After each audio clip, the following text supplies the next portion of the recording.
My little son warned me about his dad, but nothing prepared me for what I saw next. The first time my son warned me about his father, he was sitting on the kitchen floor, lining up his toy cars with serious concentration. He didn't look up when he spoke. Mom, he said softly, Daddy isn't the same when you're not here. I froze, a plate slipping slightly in my hands. Parents hear a lot of strange things from young children, imaginary monsters, bad dreams, half-formed fears, but something in his voice made my stomach tighten. What do you mean, sweetheart? I asked, keeping my tone light. He shrugged, pushing a red car forward. He talks to the walls.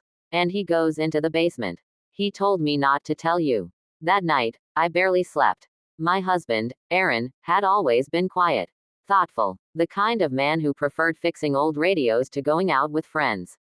After our son, Noah, was born, Aaron became even more withdrawn, but I chalked it up to stress, to the pressure of providing for a family. We all cope differently, I told myself. Still, Noah's words echoed in my mind.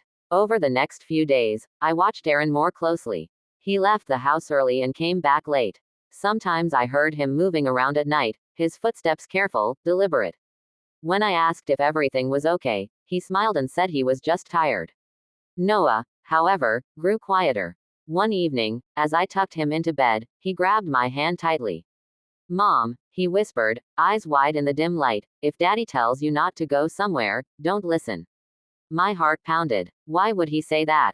Noah hesitated, then shook his head. I promised. That was when fear truly set in, not the loud, panicky kind, but the slow, creeping dread that settles into your bones.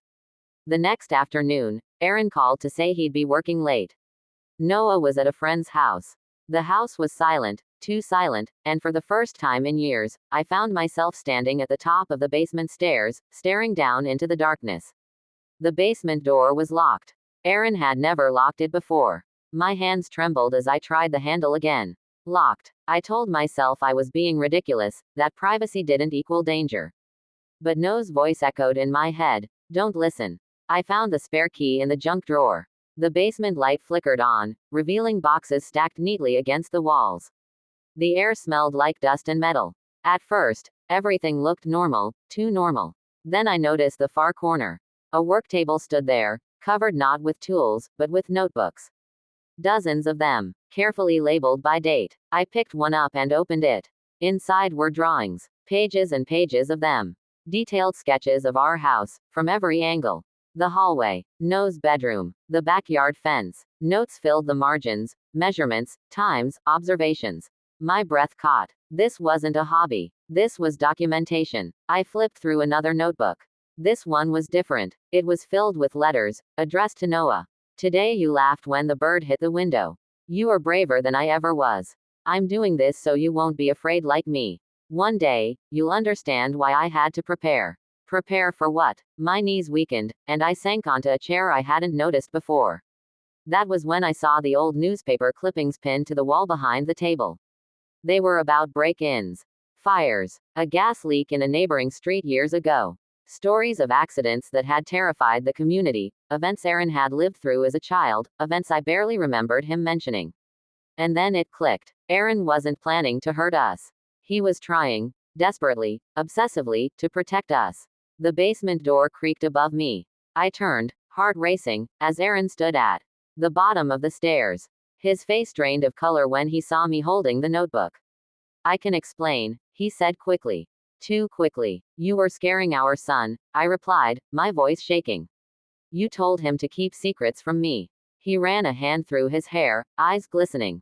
I didn't mean to. I didn't want him to worry. Aaron sat across from me and began to talk. About his childhood. About the night his own home had caught fire while his parents slept. About how he'd grown up believing danger was always one step away, unseen but inevitable.